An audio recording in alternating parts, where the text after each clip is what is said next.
Thank you so much, fellow Toastmasters, distinguished guests, most welcome guests. Today, I'm going to share with you my experience at business school at Simon Fraser University. Now, I want to ask the audience before I begin, who here has actually gone to Simon Fraser? Anyone? Almost this whole, I'm going to stay on this side of the These are my colleagues here. These over here, you're probably all from UBC. It's true, I know she's abroad. Okay, here we go. So, business school, this is the buzz of business school. So in business school, a lot of people were getting buzzed in the pub. But I was buzzing around on campus doing busy bee student things. My first day at business school, I walked into a classroom. There was the sun shining through the window. There was the sound of the chairs creaking and the smell of the whiteboard pens. I sat down next to this radiant, red-headed girl. I was very nervous. It was my first day at school. So the TA says, "Well, students, welcome to the tutorial. Can you please talk to the person next to you, ask them their name, and introduce them to the class, like what do they want to do?" So I said, "Hi, my name is Geoff, and I'm studying computer science and business." And she told me her name and something, and the teacher said now it's time to introduce each other. And when it came around to my turn, I totally blanked. And I forgot her name. And I was like, oh, I'll think of a name. I said, "Hi everyone, this is Priscilla." And she wants to be an artist. That's why she's here today. She's in the wrong class. I should have just, I don't know. I was really awkward, and there was the silence. It's not my name. It's not my name, she said. So that was my first day in business school. And that's actually a true story, and I remember to this day. But then, as I got more comfortable at business school, I got more comfortable working with people.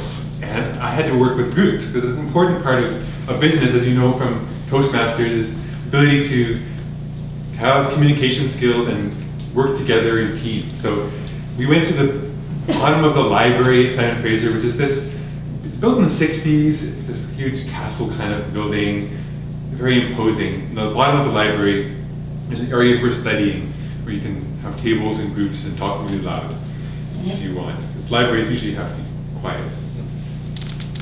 But in my group, there was a guy named Robert. He was quite tall and Asian, very nice man and very smart. But he came to our group meeting on several occasions and just closed his eyes. You know, everyone's talking and he's just sitting there with his eyes closed, listening. And then he would just go like this. and it was very odd. So we learned from Robert that everyone has a unique style of learning. And that we should be open to diversity and be welcoming of others and their unique personalities. And I think everyone can learn a lot from the way he was expressing his style. I think next time I come up here and stage, not this contest, I'll spare you, but I'm going to try that. Maybe right here, I'll lie down. So that's my second lesson from business school. Of course, at this time, I was much better at working in groups. It comes down to the third most important thing that I learned in business school is how to win at the marketing class. So marketing, as you know, is very important for anyone in business. It's also important to be able to market your own skills to the teachers. Because if teachers like your work, they'll give you a good mark, and then you can get scholarships and go to master's degree and all sorts of cool stuff. So there's a student in my marketing class, this is my group. Her name is Clara, and she prided herself on being an A+ student.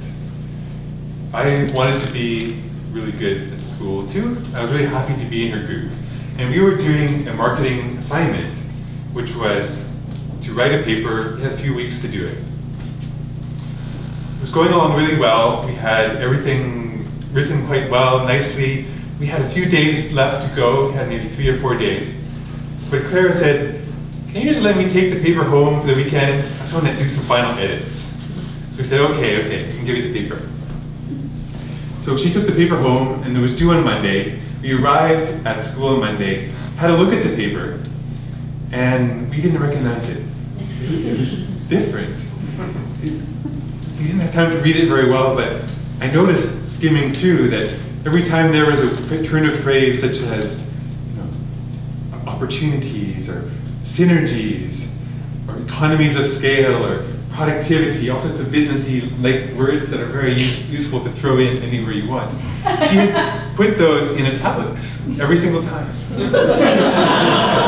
So this was odd, but she's an A+ student, and I thought, this is great. So it's kind of like blah, blah, blah, blah, blah, italics, and then economies of scale, and then more words. Anyways, a few weeks later, we got our paper back, and can anyone guess what we might have gotten on the paper? D? D maybe? 97%. Pretty close, it was 98. So that was exciting. And not only did we get 98, but we got a lot of check marks. Every time the italicized word appeared in print, we had a beautiful green check right next to it. So that was wonderful, because this girl, Clara, is brilliant at doing papers for marketing class. And I have no idea what she's doing now, but I hope that she's winning in whatever she's doing, because that's marvelous skill. And I learned now from her that you have to know what the teacher wants, or what your audience wants, or what your customer wants. And that will give you the answer. So, in conclusion, business school was a buzzing bee of excitement for me, and I'm really proud to have graduated from business school, and now I'm in the world of Toastmasters, and I'm also promoting the arts. Thank you.